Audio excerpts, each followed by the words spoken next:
പ്രധാന വാർത്തകൾ വായിക്കുന്നത് Geetha PV. Vijaya നിറവോടെ ISRO at 100. വിക്ഷേപണ പൂർണ്ണ വിജയം. ശ്രീഹരിക്കോട്ടയിൽ നിന്ന് ജെറിൻ ജോയ്. ISROയുടെ 100 വിക്ഷേപണം പൂർണ്ണ വിജയം. ഗതിനിർണയ ഉപഗ്രഹം NVS-2 ഭ്രമണപഥത്തിലെത്തി. GSLV F-15 റോക്കറ്റിൽ ഇന്നലെ രാവിലെ 6:23 ശ്രീഹരിക്കോട്ട സതീഷ് ധവാൻ സ്പേസ് സെന്ററിലെ 2ാം വിക്ഷേപണ തറയിൽ നിന്നായിരുന്നു വിക്ഷേപണം. 2250 കിലോഗ്രാം ഭാരമുള്ള ഉപഗ്രഹം 19.17 മിനിറ്റ് കൊണ്ട് 322.93 കിലോമീറ്റർ അകലെയുള്ള ഭ്രമണപഥത്തിലെത്തി. അഹമ്മദാബാദിലെ സ്പേസ് ആപ്ലിക്കേഷൻസ് സെന്റർ വികസിപ്പിച്ച റൂബിഡിയം ആറ്റമിക് ക്ലോക്കും ഉപഗ്രഹത്തിലുണ്ട്.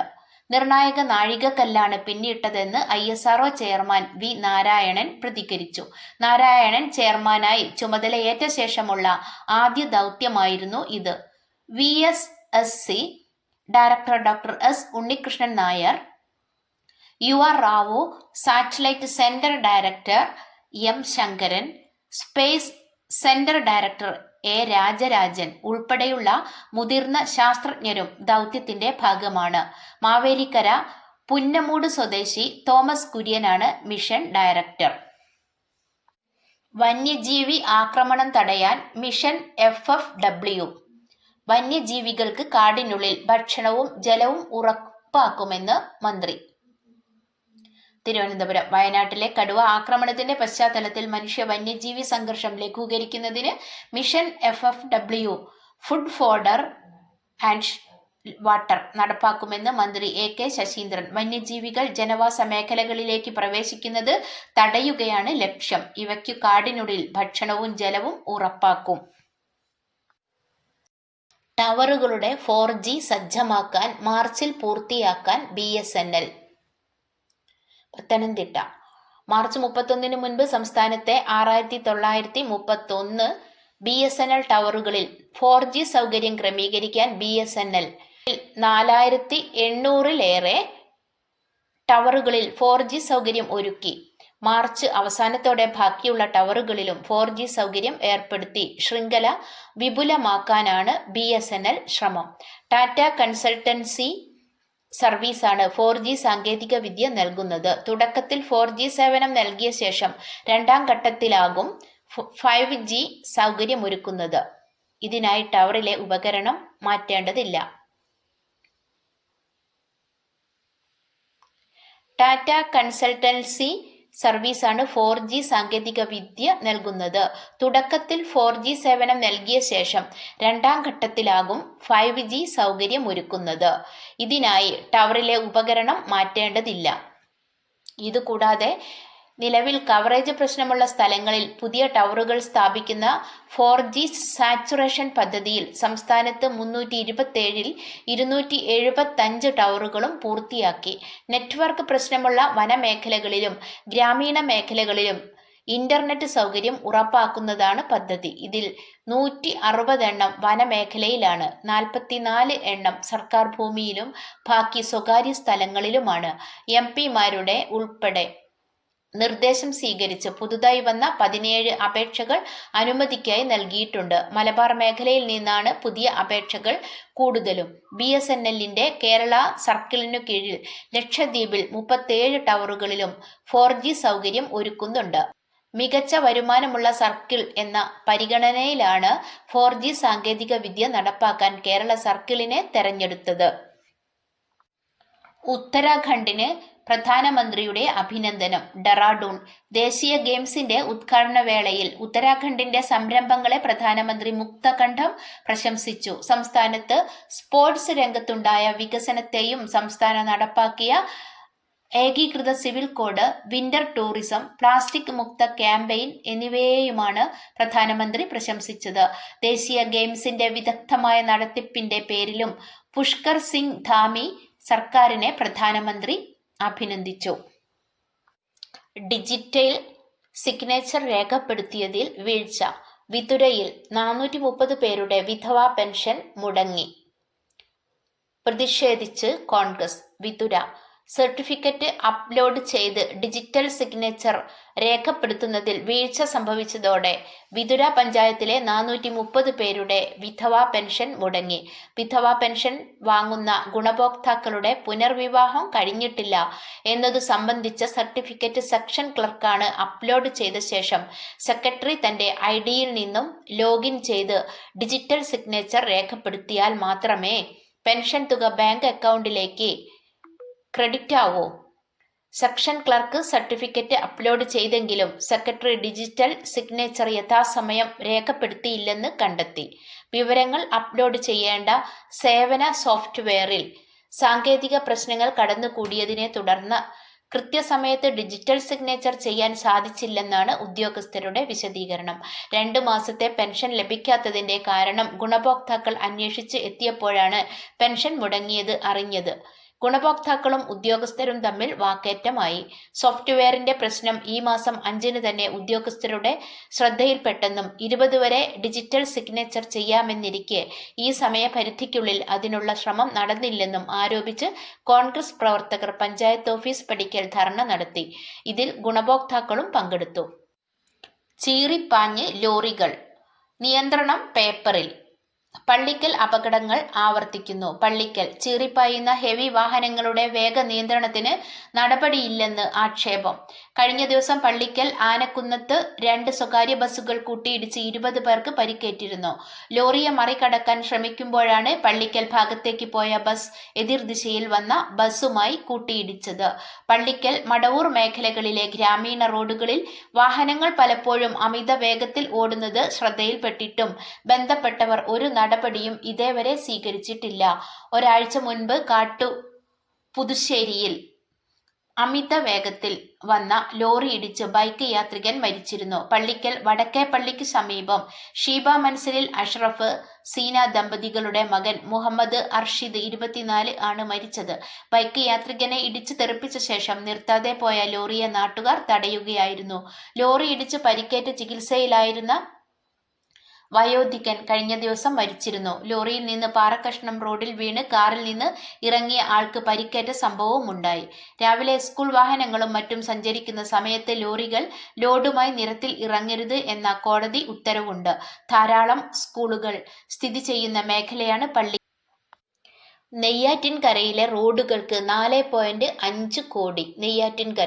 നെയ്യാറ്റിൻകര നിയോജക മണ്ഡലത്തിലെ 30 ഗ്രാമീണ റോഡുകൾ പുനർനിർമ്മിക്കാൻ ആദ്യ ഗഡുവായി 4.5 കോടിയുടെ ഭരണാനുമതി ലഭിച്ചതായി കെ ആൻസിലർ MLA അറിയിച്ചു. നെയ്യാറ്റിൻകര നഗരസഭാ പരിധിയിലെയും അതിയന്നൂർ, ചെങ്കൽ, തിരുപ്പുറം, കുളത്തൂർ, കാരോട് പഞ്ചായത്തുകളിലെയും റോഡുകളാണ് പുനർനിർമ്മിക്കുന്നത്.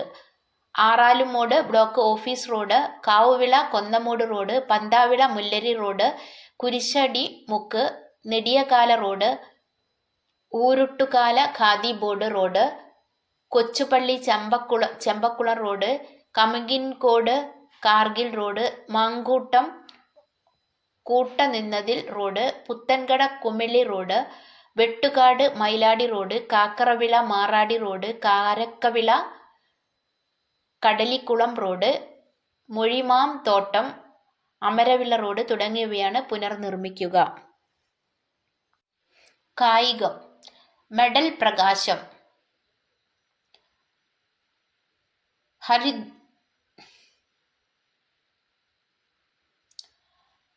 ഹൽദ്വാനിയിലെ തണുത്തുറഞ്ഞ അന്തരീക്ഷത്തിൽ ദേശീയ ഗെയിംസിലെ കേരളത്തിന്റെ പ്രതീക്ഷകൾക്കു 2 വെങ്കലത്തിന്റെ തിളക്കം. നീന്തലിലെ സൂപ്പർ താരം സജൻ പ്രകാശാണ് ഇരട്ട വെങ്കലത്തോടെ ദേശീയ ഗെയിംസിൽ കേരളത്തിന്റെ മെഡൽ പട്ടിക തുറന്നത്. 200 metre freestyle, 100 metre butterfly എന്നിവയിലാണ് സജൻ വെങ്കലം നേടിയത്. കഴിഞ്ഞ ദേശീയ ഗെയിംസിൽ 100 മീറ്റർ ബട്ടർഫ്ലൈയിൽ സ്വർണവും 200 മീറ്റർ ഫ്രീ സ്റ്റൈലിൽ വെള്ളിയുമായിരുന്നു സജന്റെ നേട്ടം.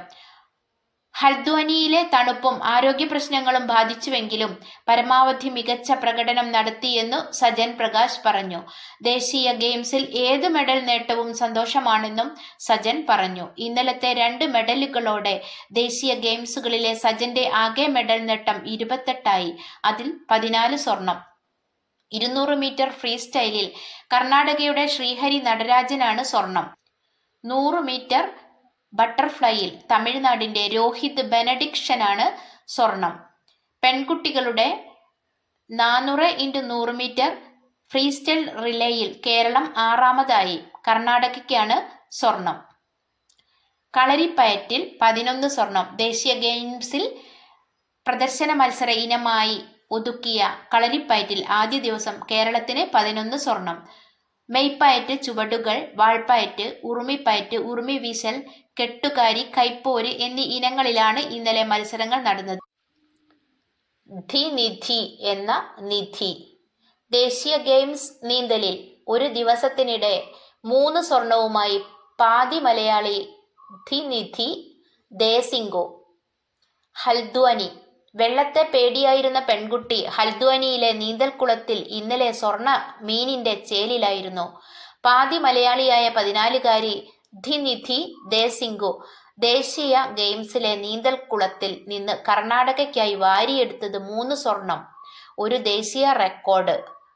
ബാംഗ്ലൂരുവിൽ DRDOയിൽ ടെക്നിക്കൽ ഓഫീസറായ കോഴിക്കോട് പുതിയങ്ങാടി പള്ളിക്കണ്ടി വളപ്പിൽ വീട്ടിൽ വി ജസിതയുടെയും ഗൂഗിളിൽ ഡിസൈൻ എഞ്ചിനീയറായ തമിഴ്നാട് വെല്ലൂർ സ്വദേശി ദേസിംഗുവിന്റെയും ഏക മകളാണ് ധിനിധി. ബാംഗ്ലൂരു DRDO കേന്ദ്രീയ വിദ്യാലയത്തിൽ 9ാം ക്ലാസ് വിദ്യാർത്ഥിനി. ചെറുപ്പത്തിൽ ധിനിധിക്കു വെള്ളത്തെയും ഉയരത്തെയും പേടിയായിരുന്നു. പേടി മാറ്റാനാണ് 7ാം വയസ്സിൽ അടുത്തുള്ള സ്വിമ്മിംഗ് പൂളിൽ നീന്തൽ പഠിക്കാൻ അയച്ചത്. എന്നാൽ പേടി മാറാതെ അവൾ കരയ്ക്കു നിന്നു. ഒടുവിൽ നീന്താൻ അറിയാത്ത അമ്മ ജസിത മകൾക്കൊപ്പം പൂളിൽ ഇറങ്ങി. അങ്ങനെ അമ്മയും മകളും നീന്തൽ പഠിച്ചു. നീന്തി ധിനിധി ഒളിമ്പിക്സിൽ വരെ നീന്തി. പാരീസ് ഒളിമ്പിക്സിൽ പങ്കെടുത്ത ഏറ്റവും പ്രായം കുറഞ്ഞ ഇന്ത്യൻ താരമായിരുന്നു ധിനിധി. 3 ദേശീയ ഗെയിംസുകളിലായി ഇതുവരെ 12 മെഡലുകളാണ് ധിനിധിയുടെ നേട്ടം. ഇതിൽ 11 സ്വർണം. ഈ ദേശീയ ഗെയിംസിൽ ഇനി മത്സരിക്കാൻ 8 ഇനങ്ങൾക്ക് കൂടി ബാക്കിയുണ്ട്. ഗോവയിൽ നടന്ന കഴിഞ്ഞ ദേശീയ ഗെയിംസിൽ 7 സ്വർണമാണ് ധിനിധി നേടിയത്. അന്ന് 200 മീറ്റർ ഫ്രീ സ്റ്റൈലിൽ ദേശീയ റെക്കോർഡും സ്വന്തമാക്കി. തന്റെ ആ റെക്കോർഡാണ് ഇന്നലെ ഹൽദ്വാനിയിൽ തിരുത്തിയത്. ശ്രീകാന്തിന് ജയം. ബാങ്കോക്ക്. തായ്ലൻഡ് ഓപ്പൺ സൂപ്പർ 300 ബാഡ്മിന്റണിൽ ഇന്ത്യയുടെ കിഡംബി ശ്രീകാന്ത് 2ാം റൗണ്ടിൽ ഇസ്രായേലിന്റെ ഡാനി ഡുബോവെങ്കോയെ നേരിട്ടുള്ള സെറ്റുകൾക്കാണ് ശ്രീകാന്ത് തോൽപ്പിച്ചത്. ഹോങ്കോങ്ങിന്റെ ജെയ്സൺ ഗുണവാനാണ് അടുത്ത റൗണ്ടിൽ ശ്രീകാന്തിന്റെ എതിരാളി. KPL football. Manjeri. Kerala premier league ഫുട്ബോളിൽ കോവളം FCയെ പരാജയപ്പെടുത്തി FC കേരള. രൂപം റോയ്, പീയൂഷ് സിക്കർവാർ എന്നിവരാണ് FCക്കായി ഗോൾ നേടിയത്. ഇന്ന് 3:30 Kerala united Devagiri college. Street ക്രിക്കറ്റിൽ Kerala 4. Thrissur. Indian street premier league cricket ടീമുകളിൽ ഇത്തവണ 4 മലയാളികൾ. ആഷിഖ് അലി, ഫിറാസ് മുഹമ്മദ്, KL മൻസൂർ, വിവേക് K മോഹൻ എന്നിവരാണ് താരലേലം വഴി 3 ടീമുകളിൽ എത്തിയത്. സ്ട്രീറ്റ് പ്രീമിയർ ലീഗിന്റെ 2ാം സീസണ് റിപ്പബ്ലിക് ദിനത്തിൽ മുംബൈയിൽ തുടക്കമായി. വണക്കം ചെന്നൈ. ഇന്നു രാത്രി 7:30 ചെന്നൈയിൽ FC കേരള ബ്ലാസ്റ്റേഴ്സ്. ചെന്നൈ. ചൂടിനു പേരുകേട്ട ചെന്നൈ നഗരത്തിൽ ഇത് ശൈത്യകാലത്തിന്റെ അവസാന ദിനങ്ങളാണെങ്കിൽ കേരള ബ്ലാസ്റ്റേഴ്സിൽ ഇപ്പോൾ ശിശിരകാലത്തിന്റെ തുടക്കമാണ്. പഴയ താരങ്ങൾ ഓരോരുത്തരെയായി പൊഴിച്ചു കളഞ്ഞ് പുതിയ താരങ്ങളെ കൂട്ടിച്ചേർക്കുന്ന കാലം. ഇടക്കാല ട്രാൻസ്ഫറിൽ കളം വിട്ട കൂടുമാറിയ താരങ്ങൾക്ക് പകരക്കാർ എത്തുന്നതേയുള്ളൂ. ഇന്നത്തെ മത്സരത്തിനു ശേഷം 15 ദിവസം ബ്ലാസ്റ്റേഴ്സിന് അവധിക്കാലമാണ്. ഈ അവധിക്കാലം മികച്ച രീതിയിൽ പ്രയോജനപ്പെടുത്താമെന്നാണ് പ്രതീക്ഷയെന്ന് ബ്ലാസ്റ്റേഴ്സ് പരിശീലകൻ TG പുരുഷോത്തമൻ കഴിഞ്ഞ ദിവസം കൊച്ചിയിലെ മാധ്യമ സമ്മേളനത്തിൽ പറഞ്ഞു.